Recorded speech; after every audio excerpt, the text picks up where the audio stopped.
পশুটির কি সমস্যা হয়েছে বিস্তারিত ভিডিওটার শেষে দেওয়া হবে, একটু ধৈর্য ধরে ফুল ভিডিওটা দেখার চেষ্টা করুন। আমরা দুই বন্ধু গিয়ে আগে পশুটির তাপমাত্রা নিলাম। তাপমাত্রা 96-র নিচে ছিল। তখন নীরব ভাই তাপমাত্রা উঠানোর জন্য একটা ইঞ্জেকশন দেওয়া হলো। তারপর তার পেটে অতিরিক্ত গ্যাস জমেছিল, সেই জন্য নিডিল দিয়ে গ্যাস বের করে নেওয়ার চেষ্টা করা হচ্ছিল এবং অনেক পরিমাণ গ্যাস বের হয়েছিল। পশুটি একেবারেই নাজেহাল অবস্থা হয়ে গিয়েছে। তারপর বিভিন্ন উপসর্গ দেখে বিভিন্ন ওষুধ দেওয়া হয়েছে। আল্লাহ ভরসা, দেখা যাক কি হয়। আসসালামু আলাইকুম এভরিওয়ান।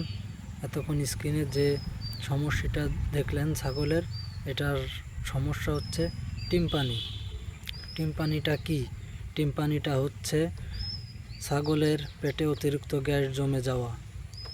অতিরিক্ত গ্যাস জমে যাওয়ার ফলে শ্বাসকষ্ট হওয়া, শ্বাস নিতে না পারা, শরীরের তাপমাত্রা কমে যাওয়া। এর মূল সমস্যা হচ্ছে গ্যাস পাকস্থলীতে অতিরিক্ত হয়ে যায়, যার কারণে পেটটা ফেঁপে ওঠে এবং আস্তে আস্তে ধীরে ধীরে পশুটির হজম শক্তি কমতে থাকে এবং সে একটা সময় নিস্তেজ হয়ে পড়ে এবং সে মাটিতে লুটিয়ে পড়ে। এক্ষেত্রে কিছু চিকিৎসা আছে, সেসব চিকিৎসা দিতে হয় প্রাথমিকভাবে ধাপে ধাপে।